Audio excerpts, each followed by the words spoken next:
శ్రీ వారాహిదేవి జ్యోతిషాలయం విద్య, ఉద్యోగం, వ్యాపారం, పెళ్లి, ఆరోగ్యం, నాగదోషం, సంతానం, రాజకీయం, వామాచార దోషం, భార్యాభర్తల మధ్య గొడవలు, అత్తాకోడళ్ల మధ్య గొడవలు, ప్రేమించి మోసపోవడం, స్త్రీ పురుషుల వశీకరణం, ధనం నిలకడ లేకపోవడం, మీ ఎటువంటి సమస్యలకైనా 24 గంటల్లో పరిష్కారం లభించబడును. నెంబర్ 1 వశీకరణ స్పెషలిస్ట్ పండిత్ పవన్ నంబూదిరి, కేరళ తాంత్రిక గురువు గారు. Phone number 9043637512. ఏ సమయంలో అయినా ఈ విషయం తెలుస్తుంది, బోరున ఏడుస్తారు. ఏమిటి ఆ విషయం, ఏం జరగబోతుందో వీడియోలో తెలుసుకుందాము. వీడియో నచ్చితే తప్పకుండా ఒక చిన్న లైక్ చేసి మమ్మల్ని సపోర్ట్ చేయండి. ఇక ఆలస్యం వద్దండి, వీడియోలోకి వచ్చేద్దాము. ఈ రాశి వారికి ఈ రోజున కొన్ని విషాదపూరితమైన లేదా అసహాయకరమైన నిజాలు బయటకు రాబోతున్నాయి. ఎప్పటినుంచో అనుమానం ఉండి స్పష్టత లేక వదిలేసిన విషయం మళ్లీ ముందుకొస్తుంది. ఈ రాశి వారు బోరున ఏడుస్తారు. కొన్నిసార్లు నిజాలు ఎంత నిర్దాక్షిణ్యంగా దెబ్బతీస్తాయో ఈ రోజు అనుభవం అవుతుంది. కొంచెం విపులంగా కూడా తెలుసుకుందాము. కుటుంబ సంబంధాల్లో వీరు సున్నితత్వం ఉంటుంది. స్నేహితులు, బంధువులు ఏదైనా రహస్యంగా చెప్తే వెంటనే తెలుసుకోవాలని ఆతురత ఉంటుంది.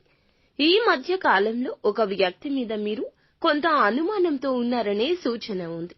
వారు దగ్గర స్నేహితుడైనా, కుటుంబ సభ్యుడైనా ఈ రోజు మధ్యాహ్నం 2 గంటల నుంచి సాయంత్రం 6 గంటల మధ్యలో మీరు చాలా కాలంగా వెతుకుతున్న నిజమైతే ఎట్టకేలకు బయటకొస్తుంది.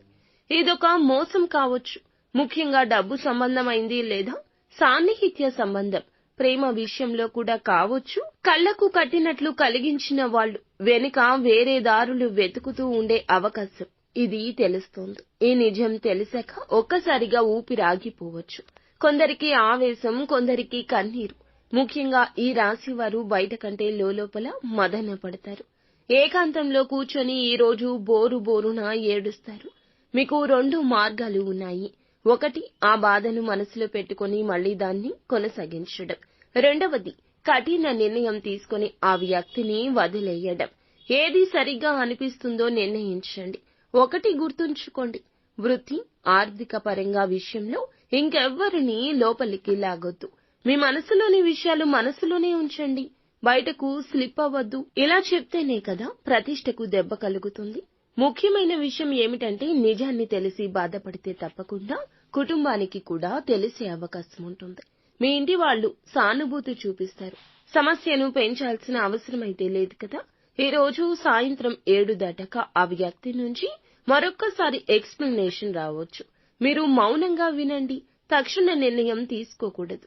3 రోజులు ఆలోచించండి. ఆ తర్వాత ఆర్థిక పరిస్థితి పరంగా ఈ నిజం, డబ్బు సంబంధితం కూడా కొన్ని అనుకోని లోటు కూడా రావచ్చు. ఖర్చులు అదుపులో ఉంచుకోండి.